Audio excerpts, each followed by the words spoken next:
to my shirt. Can you hear me now? Yes. Okay. So Jordan Coscia is a PhD candidate in the School of Plant and Environmental Science.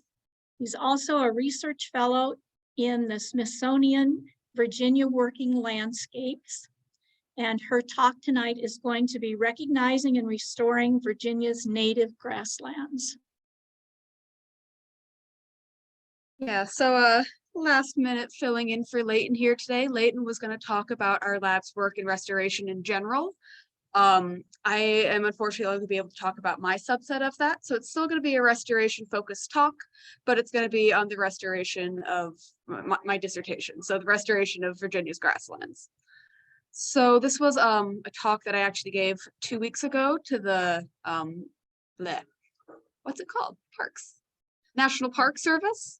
So they're actually have a lot of interest in restoring grasslands right now. So it's a pretty timely topic. And hopefully y'all get something out of this. So, I mean, I can see as long as everyone else is comfortable with that. Nope. Okay. Cool. So first off, the big topic, please behave, Zoom, please. There. So first off, what were Virginia's native Piedmont grasslands? This is actually a pretty big question. The grasslands of Virginia were part of what's called the southeastern grasslands. This is a habitat type. It's a temperate grassland that was found all across the southeast, going down kind of from the Piedmont along towards Florida through the coasts. So these were temperate grasslands, meaning they're found in a habitat that can also support forests. So they're pretty unique. Usually grasslands only occur in places where there's not quite enough water to support trees. But here in Virginia and the rest of the Southeast, they had a very unique situation in which there is a mosaic of grasslands and forests that existed depending on the disturbance in the environment. So there used to be a lot of large herbivores in the Southeast, namely bison and elk, but before then, mastodons, all those large grazers. But there's also fire. Fire is a very important part of grasslands. Fire kind of clears away trees that would shade out sun-loving plants and lets grasslands grow. So between these herbivores and fires, both wildfires lit by lightning and fires lit by people, the native people throughout the Southeast were very important in this system. They kind of helped create this balance. There were patches of grassland and patches of forest, and they coexisted throughout the environment. And these grasslands actually used to be quite extensive. If you look at the earliest accounts by the first European settlers to come to this area, they actually labeled the entire Piedmont with the word savanna on their maps. There's a map from the 1670s by John Lederer that just labels the whole area as savanna. So these grasslands were very large, and they were actually have more endemic biodiversity, more native plants, grassland plants here than there are in the Great Plains. So these grasslands, even though they used to be quite extensive, and even though they have this really, really high species richness, they're almost completely ignored in science and almost forgotten about by the public. They've lost over 90%. Some estimates put it up to 99% of their habitat range because we've removed the disturbance regimes. When we came in and we removed the people who killed off life, that removed the factors that kept the grasslands in the environment. Without the grazers to keep the trees out, trees kind of ruined where they weren't before. So these grasslands. Jen, we've lost you again. Oh, is this better? Yes. Okay, apparently I can't move 1 inch to the side. I'm sorry about that. I'll try and remember to stay put, and I'll maybe change the microphone. Please let me know. I'm so sorry. Please let me know if that happens again. But yeah, so long story short, we got rid of the fire, we got rid of the herbivores, we planted a lot of these grasslands with wheat and corn and other crops. They're gone. So regardless of how big these grasslands were, whether we know the extent of them or not, we do know that they were here and they have very, very high species richness that is worth conserving. So actually, for big example, grassland birds, we're plant people, but birds are a thing for a lot of folks. They've declined 97% because their habitats have been lost. And the grasslands in Virginia are part of that story. So they're pretty important for biodiversity. So, please. So that's my dissertation. to kind of look at these grasslands and figure out what did they look like? What do the grasslands look like today? And how can we restore the grasslands we have today to help them look more like those native grasslands of the past, to help conserve the plant and animal species that rely on them?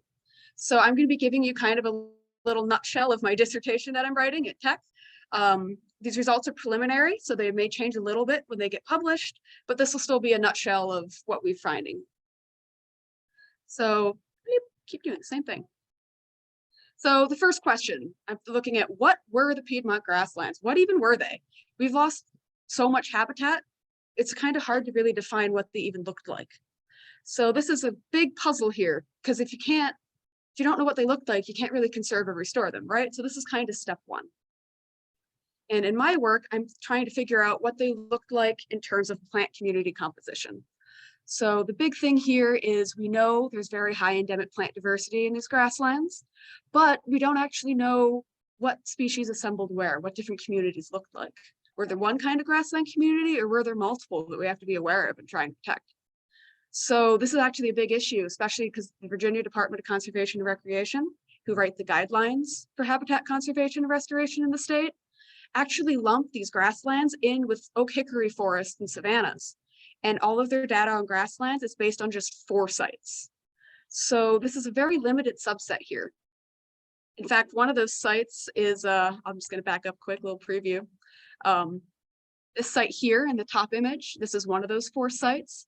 This is the largest remaining grassland in Virginia. This is at Fort Pickett. It gets set on fire all the time, which is why it's the only bit of grassland that's left. And this has just been maintained by the artillery drills that they do there. So fire is important for these, and something's good coming out of the, so that's just a fun example. That's one of those only 4 sites that are documented in Virginia, Fort Pickett. Quantico is one of the other 4. So as you can see, fires and artillery are pretty good for grasslands. So our goal is to go out and kind of get more of a sample. 4 is not a very big sample, right? So I worked with the Clifton Institute in Warrenton, Virginia, and the Center for Urban Habitats in Charlottesville. And we have a whole team of a bunch of interns and researchers and field technicians. And we've gone out and kind of did like guerrilla style plant surveys, driving along basically any roadway we could find and finding power line cuts, roadside rights of ways, battlefields, parks, contacting landowners if we see plants, and trying to find little fragments of grassland species. So places that have a selection of good species, we would look at it and we'd go in and put in a survey plot. Some of these sites were definitely old grasslands in the past based on the species they've had and based on how many rare species. Other ones may be new, things that developed since, say, a power line cut went in. But either way, they have very important considerations for the biodiversity and what a grassland should look like in Virginia. The big key here is that none of these sites were planted. So all of these were sites that naturally assembled grassland species. So hopefully they can serve as a guide for what a grassland might look like if they were still here. So all in all, we ended up with 137 sites. That's a lot better than before. And as you can see, this is just kind of in northern Piedmont. This year, the Center for Urban Habitats is actually trying to continue and bring our surveys down, but this is just based on the northern Piedmont for now. So what we're finding was actually really incredible. So a lot of these power line cuts, tiny little strips, we actually found over 715 species in these grasslands, and over 80% of them were native. So some of these plots,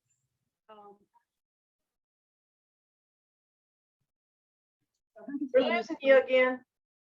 did it again, can't step sideways, I'm sorry. So these 100 square meter plots, not very big, they actually had over 108 species in one case. We actually had several sites with over 100 species and 100 square meters. That's the most diverse site found in Virginia to date. So they're really, really valuable. So even if they're just power line cuts or rights away, they look like weeds. If you actually dig in, these are like hot spots of endemic biodiversity. So across all these cases, our most common species kind of are indicators of a grassland.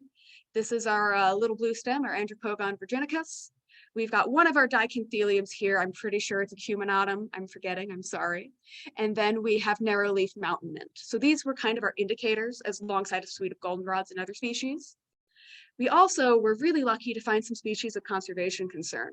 So we ended up finding, I think, 15 imperiled taxa, whether it's state imperiled or federally imperiled. The most exciting are these two. These are both pycnanthemums. They're mountain mints. The first one is Torrey's mountain mint. It was previously only known at 13 sites in the world. We found 7 more that were not known. And then the basil mountain mint, which was also found at fewer than a dozen sites. We found 3 new sites at which it's found. So these little power line cuts, these rights of ways, these little waysides are actually really, really important. They're harboring a lot of rare species that really aren't left anywhere else. They're kind of that little refuge for these grassland species. So it was really, really exciting. A lot of times you're just driving, you're like, oh, look, Leatris, and we'd get out of the car and see what else is there. And you'd be really surprised what you find sometimes. So that was kind of the plant results. So the big goal here was, again, to say, what should a Piedmont grassland look like? And the goal was not just to say, okay, what plants are there, but are there different kinds we should be protecting? So I did a bunch of complicated math at this that I could talk through if we're interested, but in short, I kind of ran an analysis that kind of grouped things by how similar their plant communities were, to kind of see if there's patterns, are there different kinds? And it turns out, yeah, there's at least 4 different kinds of Piedmont grasslands we have to worry about and protect. We have some northern sites, we have some central prairie sites, and then we have savanna woodland and wet grassland. So what these were all defined separately by differences in their plant communities. The northern and the central prairie sites, they were defined almost entirely by sun-loving open species. The northern ones just happened to be in the northern Piedmont, and the central more in the central. And then our woodlands were kind of grasslands that were kind of heading up towards the mountains, starting to get more trees. They may have been a savanna in the past. And then our wet grasslands, they're not quite wetlands, but they're defined by water-loving species, rushes, sedges, a lot of those kinds of friends. We also, again, had differences in species themselves. So we had a nice Carex bushii in the north. It only has a northern range. We found Carex glaucodia only in the central, and then hickories in the woodland, and Carex lurida, a nice wetland sedge in the wetlands. So the big takeaway here is there's not just one kind of grassland. Even in these little fragments we're finding, there's evidence that there's more than one kind of grassland we have to worry about in Virginia. So whether you're wanting to conserve grasslands, restore grasslands, there's not just one kind. So if we want to do our best work in conservation, we should maybe tailor our efforts to try and make sure we're protecting and restoring the right kind of grassland. So you have a wet site, you might want to look at the wet grassland idea to kind of figure out what species you should look for and make sure you're not planting the wrong species in the wrong place. So big takeaway here is we really got a lot more info on these grasslands now. It's a little less of an open question on what should a grassland look like. There is still some debate on, again, how old some of these fragments are, but regardless, this is a lot of data. It's more than 4 sites. Maybe with data like this, we could help, document and get community awareness and kind of say, okay, there were grasslands in Virginia. They were unique. They have lots of species that are worth conserving, and there are different kinds to look out for. So that's chapter 1. Now we have a little bit better of an idea of what a Piedmont grassland even was. So then we're going to move into chapter 2. So all those little fragments, that's less than 1% of the land in Virginia. So what about all the grasslands that are left? In Virginia, over 90%, forgetting the exact number, of the grasslands are privately owned working grasslands. So this is hayfields, cow pastures, places that, even though they're grassland habitat vegetation, they're being used by people. So this question is, okay, how do our current grasslands in Virginia compare to those native ones? So this is a lot of these looking at land use and human impact.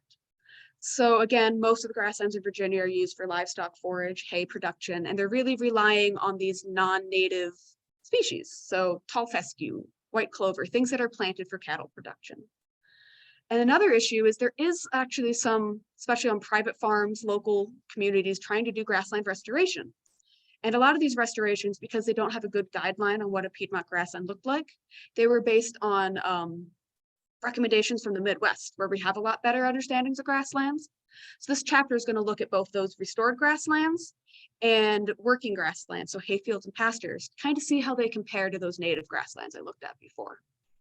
This was a really exciting chapter. I'm working with Virginia Landscapes. It's a Smithsonian program that's working with landowners, especially in Northern Virginia. We only have 4 people on our team. We're hoping to expand south as we get bigger, but kind of working with landowners, farmers, volunteers to go out and let people know what biodiversity they have that's worth conserving on their properties. So this is using over 10 years of data collected by citizen scientists and team members from VWL at, I think we have nearly 200 farms in our system. So it's a really lucky opportunity because a lot of science in Virginia doesn't get to work on these private grasslands. So it really limits our understanding. So here are some of those sites. This is still preliminary, so I'm only using 130 sites here. The blue ones are those sites that we saw before, those reference grasslands, those native ones I looked at in chapter 1. And then we have working and restored grasslands. So the working grasslands are grasslands that are actively have cows on them. They're being grazed or they're being hayed. And then the restored grasslands were grasslands where the landowner planted a native seed mix and attempted to maintain that habitat for conservation purposes or for wildlife. So the question again is saying, okay, how do these working and restored grasslands compare to the native grasslands? How are we doing? Turns out, not so great. We're getting there, but those native grasslands with that really, really high native species diversity, on average over 70 species in a plot, almost 90% of which are native. And we're just not getting those in our restored and working grasslands. Our working grasslands were dominated by non-native tall fescue and white clover. I just realized you can't see my pointer I'm waving around. I've been waving around this whole time. Here, there, I'm sorry. So I was pointing things out. Anyway, so again, tall fescue and white clover, non-native, planted for cow production. Our most common native was a horse nettle. So if anyone is familiar with horse nettle, it's not everyone's favorite. And then in the restored grasslands, it's a similar story. We actually have more natives, but they tend to be more weedy species. So we have ragweed and oxalis, and again, our horse nettle popping up instead of those nice blue stem, the dicotyledon and the mountain mint. So even though our restored grasslands have more native species than those working grasslands, it's not anywhere close to those reference grasslands, and it's not the same species. Instead of those nice native grasses and forbs, we're getting kind of more of the weedy stuff that's kind of moving in once the disturbance has ended. So this is kind of a reflection of how that looks. So this is what's called an ordination. Basically, I took all my 130 sites and all 700, actually with this one, over 800 species. And instead of looking at a giant 800 by 130 dimension thing, you kind of crush it down into 3 dimensions to kind of visualize how things differ. So this is just by species. So all of these blue dots, this is showing kind of in space. All of our reference grasslands are similar. They have very, very high species richness. While our working and restored grasslands, they're more similar to each other and not very similar to those reference grasslands. They're different in a different space. And if you look at the math a little bit, those working ones, they're kind of defined by having more introduced species. That makes sense because they're being planted with fescue and clover. While our restored ones, they have trouble with invasive species. So those are species like Arthrax and Hispidus, stilt grass, a lot of those weedy, annoying things who come in when you try to restore a grassland. So yes.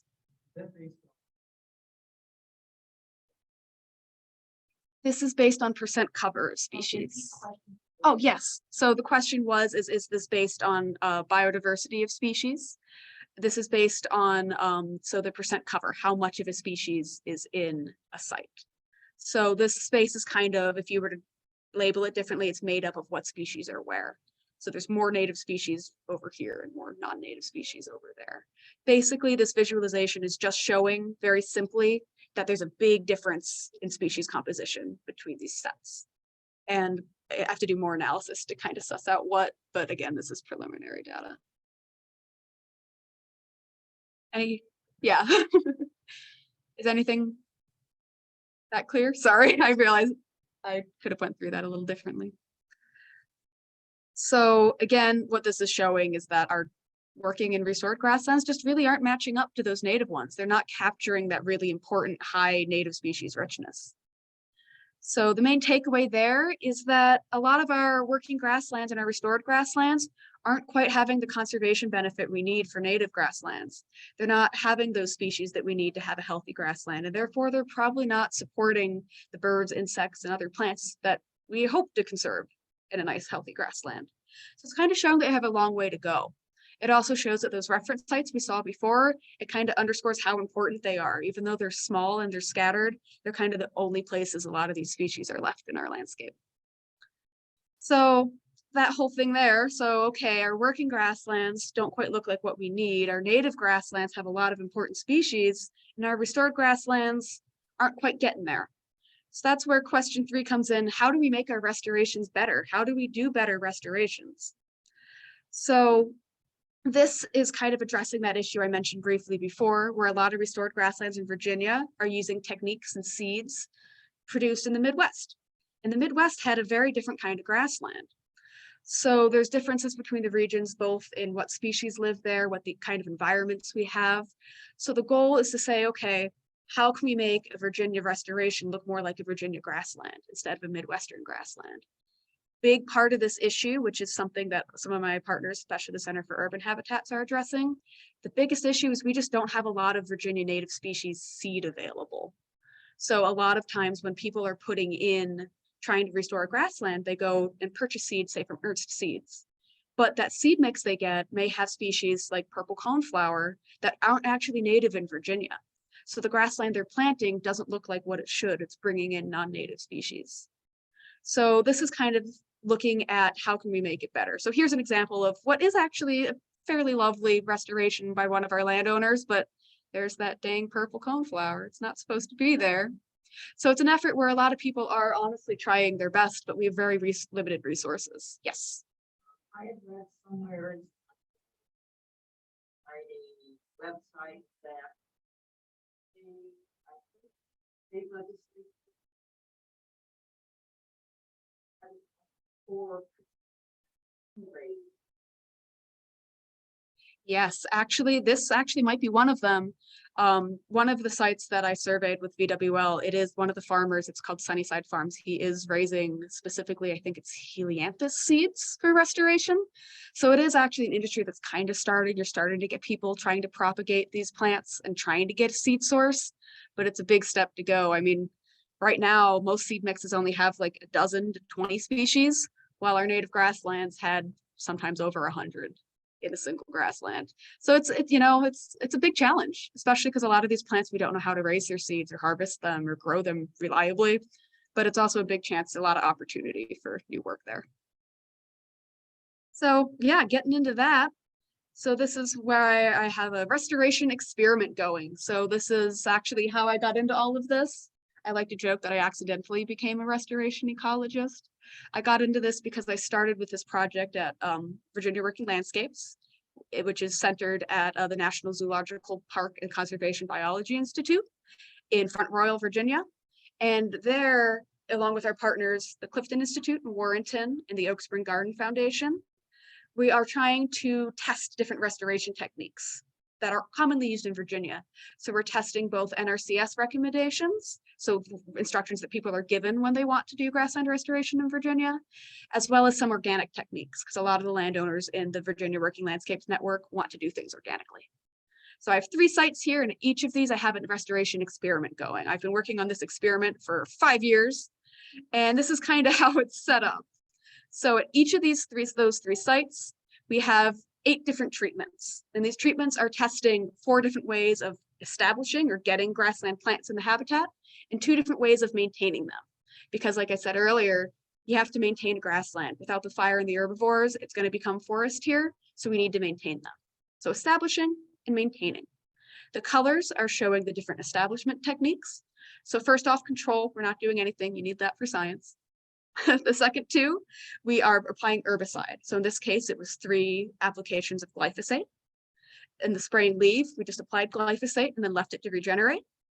In the spray and seed treatment, we applied glyphosate and then seeded it with a native seed mix that we custom ordered from Ernst Seeds using only Virginia native species. And then in our till and seed one, in that case, we plowed and disked with a heavy disc, I think 4 times. Prior to adding the same seed mix that we used in our other treatment, the native seed mix. There's also a caveat here. This till treatment did use a cover crop, while the herbicide treatment did not.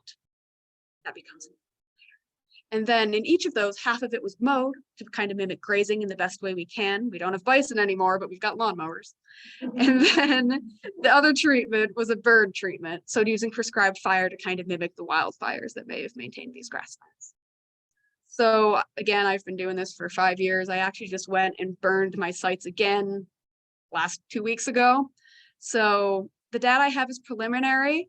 I only have burned half of my plots before, like, we did all the big burns this year, so I don't have all of the data yet, but we actually already have some interesting results. So what we're finding is, yeah, okay, these restoration techniques put all together, they are actually increasing species richness. That was the biggest difference between the working grasslands and the native grasslands. It's just how many more species are in those native ones. And it's good news here is if you're interested in organic farming, that organic treatment is so far having the largest impact on increasing species richness. But species richness isn't the whole story. It's actually also driven in part by invasive species. So these charts, again, I forgot to explain the axis before. So this is percent cover, so how much of the ground is covered by a species. And then this is the year. So the first set of charts is the first year before we did anything in 2019. And then this side is in 2022, last year's data. So what this is showing is across all of our treatments signified by the different colors, the amount of native species cover, so like how much land is covered by native species hasn't really changed, even though species richness has increased. But especially with these orange and green, our herbicide treatments, invasive species cover has really, really gone up. So if you look down here at my lovely, lovely experimental plots, the one site, we got a really, really heavy Arthrax and Hispidus invasion. At another site, we got a really bad Oriental bittersweet invasion. And at the last site, I got like the perfect way to grow thistles if you ever want to learn. So what we're finding is in those treatments, especially that green one, the spray and leave treatment, where we just applied herbicide and then did nothing, it kind of left a window. It got rid of those non-native, that fescue that we were trying to get rid of. And instead, all those nice, awful invasives came in and kind of took advantage of that space. But in good news, that organic one with that cover crop, that didn't happen. We didn't have that large increase in invasive species cover. So kind of the preliminary result here is that a lot of the techniques that are currently being suggested probably don't really work for our climate and our ecosystem we're trying to restore. A lot of the uses and timings especially. So a lot of the recommendations suggest spraying in the spring and then seeding in the summer. And what actually happens there, we're finding, is that gives a big window, a couple months for invasive species to come in and take over your site before your seeds can establish. So this is not something I could test in this experiment, but one thing that might help is, say, changing your timing, spraying in the fall or seeding in the fall or burning in a different time of year to kind of make the window of opportunity different so you could encourage the native species instead of those invasives. So this experiment, like this is in the organic treatment at the Clifton Institute, and it was actually pretty successful in this case. We actually have a lot of our seed mix species coming up. So we're hoping through this experiment, once I have all of my data, to kind of make guidelines on what you can do, what you shouldn't do, to kind of make restoration at least a little easier and a little less unpredictable. And the biggest takeaway is you're going to have to do some adaptive management here. It's not just a fix it and forget it. You can't just put your seeds out and walk away. You're going to have to be ready for things like invasive species and challenges along the way to take care of it, to help get where it needs to go. So there is one more part to my dissertation. I am going to be, so it was more on the how to restore. I am going to have a really exciting opportunity to work with Big Meadows Restoration in Shenandoah National Park. They've had a grassland restoration going. It's about 30 years old, but they've been slowly losing native species. So while my experiment is testing how you start a grassland, hopefully this project will help us figure out how you can keep a grassland once you have it, how to keep it healthy and help keep those species in it instead of losing them. So that's the whole flow chart, hopefully to answer what grasslands should look like, how they compare to what the grasslands look like today, and how we can make them a little better. So in the end, hopefully we could take some of these cow fields with 3 species and hopefully make them something a little better for our wildlife. So that's my little spiel here. That's my dissertation in a nutshell. I've had a lot of partners and funders and awesome people I've been working with, including BNPS. So that's my little thanks slide, and yeah. Really awesome. I have a question for you. Mhm. I think I found an old growth site in Christiansburg, and Ooh.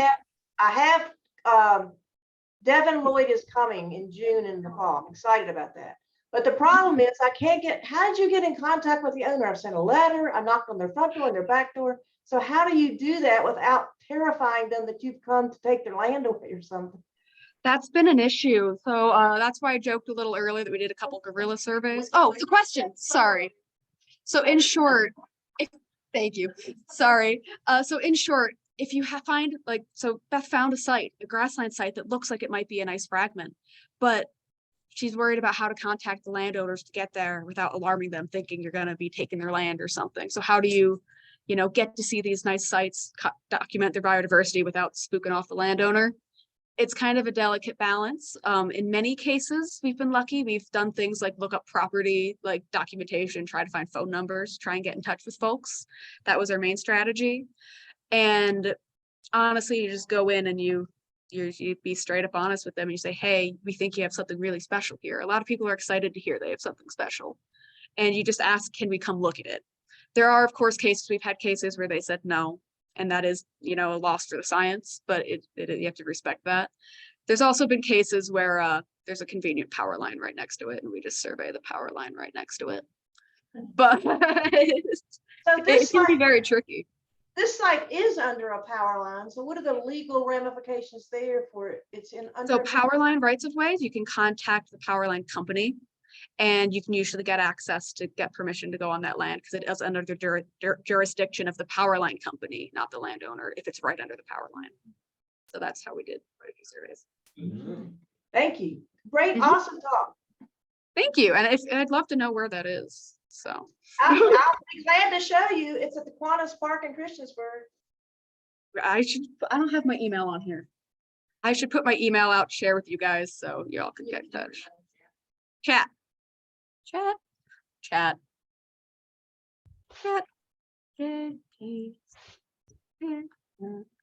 Nope, not that.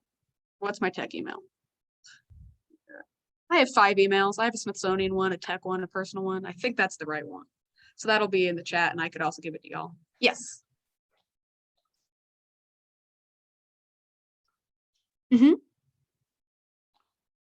Yeah. So so the question was, what was our cover crop in our tilling treatment? So I just have a note on here because I wrote it down. I want to make sure I get it right for you. So we used buckwheat and winter rye, and we used the buckwheat after the fall disking, and we used the winter rye after the fall disking, and the buckwheat after a spring. We planted our seeds. We were following again the recommendations. We planted them in, I believe, June.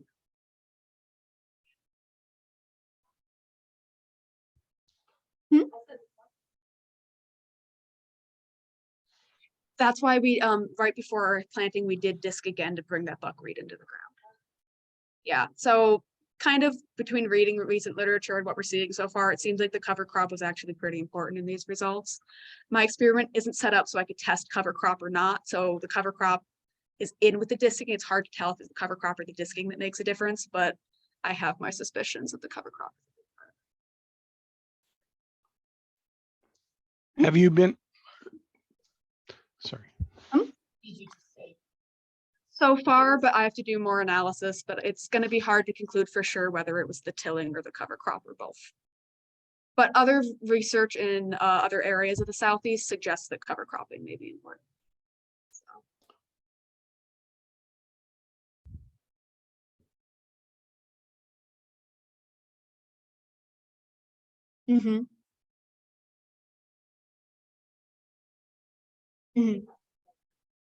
Yeah.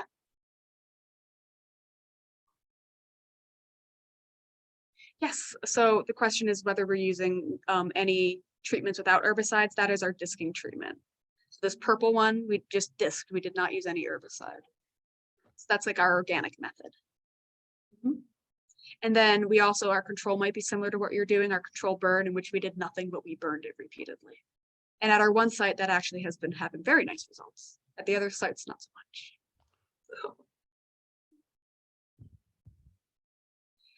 We have people, so we have people with what's called a red card or a burn permit. We have people who are trained to lead a prescribed burn. We actually have worked also with the Shenandoah National Parks burn crew. I get to help out, but I am not fire certified. There's always someone there that's much more trained than me who's leading that burn.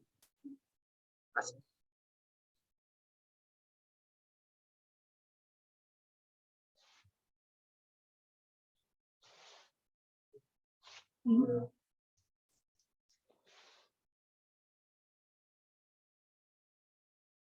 Mhm.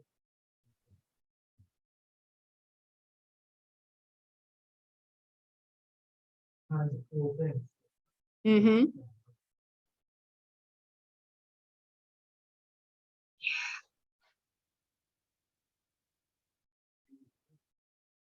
Mm-hmm. And stay there for about. Yeah. So, what's the- You might be- Yeah, so for those on Zoom, the question is, so we have a nice grassland that we let aside, got rid of the disturbance, got rid of the horses, and all of a sudden, a lot of nice native species were coming up. But over the years, these native species have disappeared. And the question is, what might be driving that? So I don't have solid answers for that yet. I haven't done that. I'm going to do this summer. But based on a lot of what I've been reading on other grassland systems throughout the Southeast and in the Midwest, part of the issue might be the lack of herbivores. So especially in prairie systems with bison in particular, a lot of herbivores will selectively graze some plants over others. And by grazing, in many cases, the dominant species, certain grasses that tend to take over, like blue stems, it kind of leaves space for a lot of those forbs and other things to grow. And without that selective disturbance, removing certain competitors, a lot of those just can't keep up and they end up being outcompeted over time.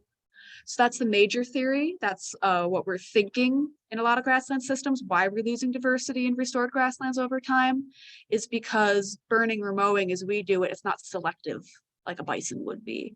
So it's not creating those little micro habitats like footprints or dig marks that certain plants may need to take advantage of. There might be other disturbances as well. Sorry. Other disturbances as well. Yeah. And yeah, trying to vary. You know, just the action of the herds moving through is a disturbance of the soil. Yes. And we've lost some species here in Virginia of butterflies like regal fritillary because the violets no longer grow to support their population because there's no longer disturbance to allow the violets to grow.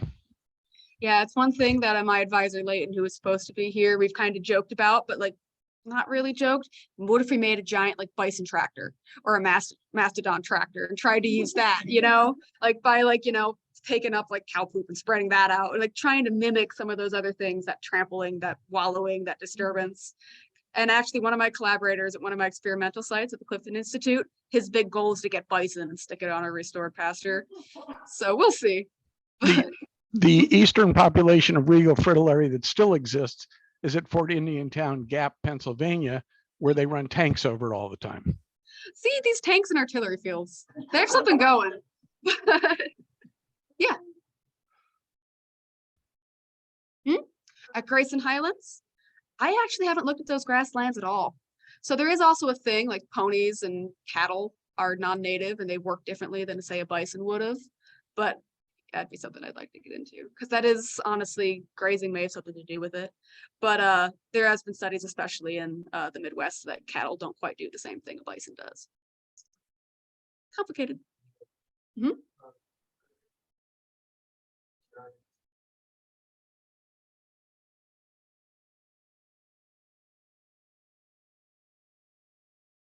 Energy. Yeah. Yeah,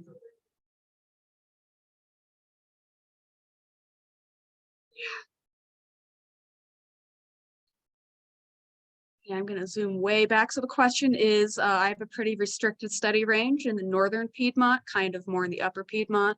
And do we have plans to expand our study area to other regions that have grasslands? And the answer is yes.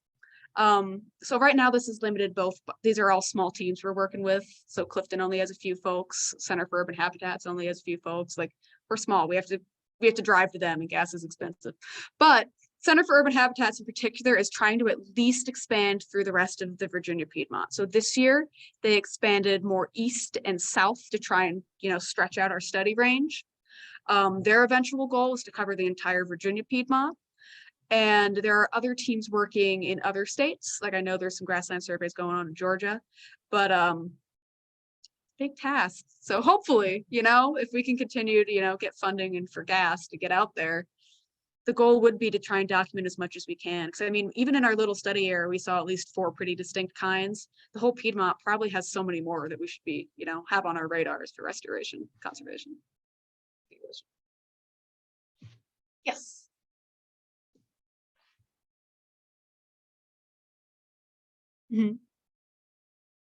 Yeah. So the question is there any source of native seeds? So first off, yes, so Ernst Seeds, for example, does have many species that are native here, but for a lot of those particular specific natives that you can't find commercially available, this is actually, so again, my partners at the Clifton Institute and the Center for Urban Habitats, both of them are working on doing their own native plant propagation. They've gotten permits to collect seeds and try to propagate them. So both of those groups are doing kind of small scale greenhouse, trying to figure out how to raise these things, how to get their seeds. And one of my lab fellows in Leighton's lab, his name's David, he just got his master's. He just defended last month. He's going to be working with the Center for Urban Habitats specifically on horticulture, to try and cultivate some of these native seeds. So we're starting with a couple target species, certain Lespedezas, for example, certain Dicantheliums, certain goldenrods, trying to take some of those target species that are in those native grasslands but can't be bought at Ernst to try and stop the gap a little bit. But it's still, small scale, they're not large, but the goal is if we can get things going, maybe we could loop in partners who can grow it on their lands and kind of get a whole movement going.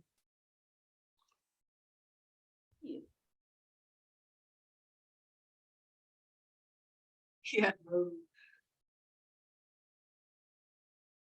Mm-hmm. Mm-hmm.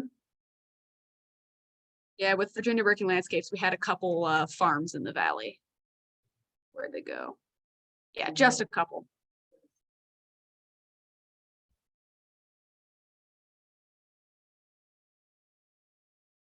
Yeah, so that hasn't been, because especially the Center for Urban Habitats has very much wanted to focus on the Piedmont. We haven't been able to do a lot of native surveys in those regions. So the question is whether we're going to be doing surveys in the Shenandoah Valley and the New River Valley.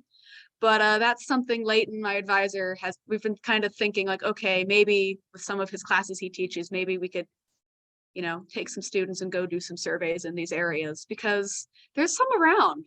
Like Beth just apparently found one. My advisors found a couple. Like the goal is like, there's suspicions there were some grasslands here as well. And there's little nooks and crannies where they're left. So not for this project in particular, but I'm really hoping as a side project, we can get into some of those and see what's out there. Have you been up to the restored grasslands that are in up Craig Creek, for example, that the National Forest Service maintains with fire? I have not. I shall have to add that to my list. What you said it was Cray Creek?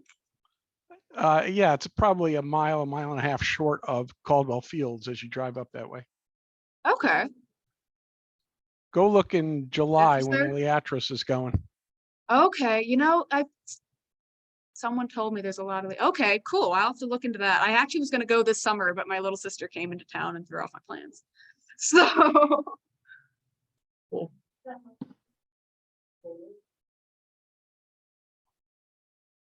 Mm. Mm-hmm.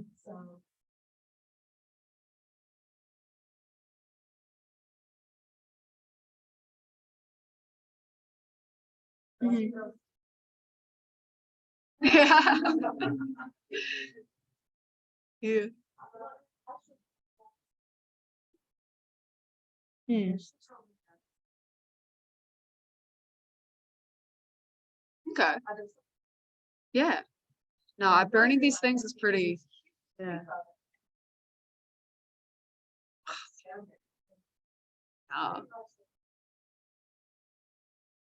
Mhm.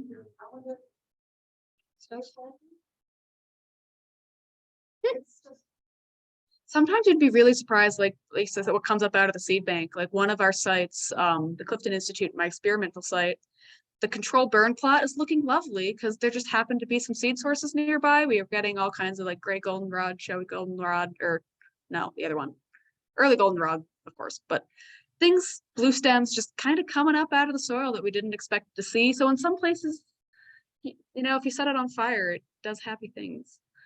So that's kind of one of the big questions here, is how many of these grassland sites do we have left just hiding in the seed bank waiting to be released, you know?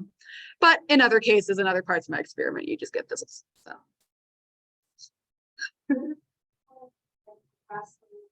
mm-hmm. Yeah, exactly.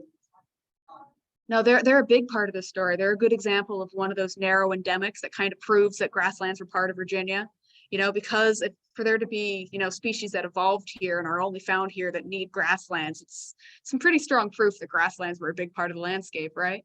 So those in particular, yeah, no, they were all probably much more common throughout the Piedmont grasslands, and the only places they're left are the places that were protecting them. They need a lot of fire. Fire is an important part for them. So yeah, no, they're a big part of the story. I don't have any sites with them because I'm a little north of where it's left, but I know there's some around here. So, yeah. Is there anything else I could answer, or are we chatted out of time? Or... No, thanks for letting me come in place of my advisor. I'm glad I got to talk to y'all. We're going to talk. You need the microphone. I just want to provide a few announcements. Oh, okay. For things coming up. On March 25th, and the host of each site will be emailing those people. Vicki, you need to stay in front of the screen, please. Yeah, you might want to pull that up closer. Oh, yeah. On March 25th, the native bare root trees and shrubs are going to be distributed, and the host at each site will send an email to anybody who's picking things up. So that will get you the details of the pickup. March 31st is the first deadline for our youth grant applications. There is an application and information about the grants on the website. Carol, is there anything else I should mention about?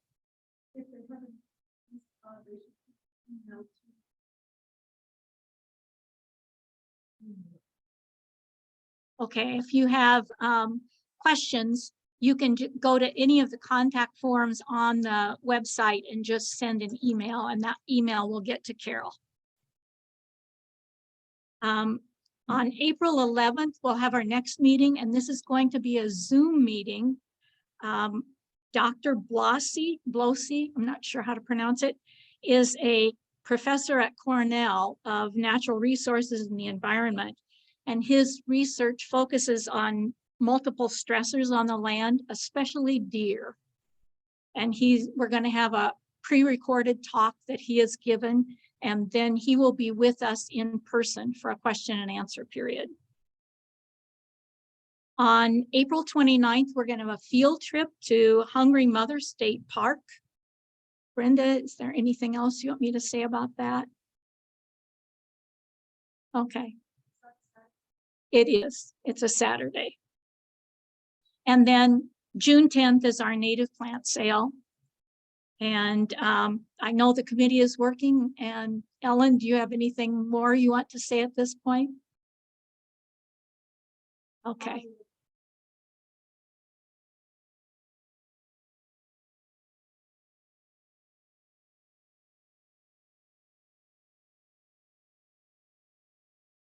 Okay, so committees are working, and we'll probably have more information to provide in the next meetings to come. Is there anything any of you want to mention beyond that? For some invasive, $5 members and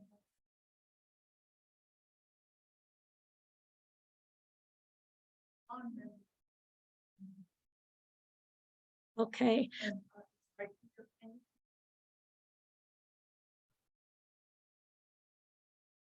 Okay, the invasive plant book is available. And for those of you who are with us on Zoom, you can get that at our website. It's $5 for members of the Native Plant Society, and 10 to 15 for those who are not members. Anything else? Anyone on Zoom have something you want us to mention? Okay, well, thank you very much for coming, and thank you for providing such a good presentation.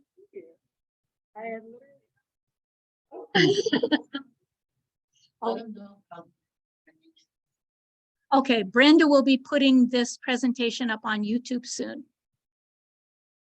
All right, thank you all.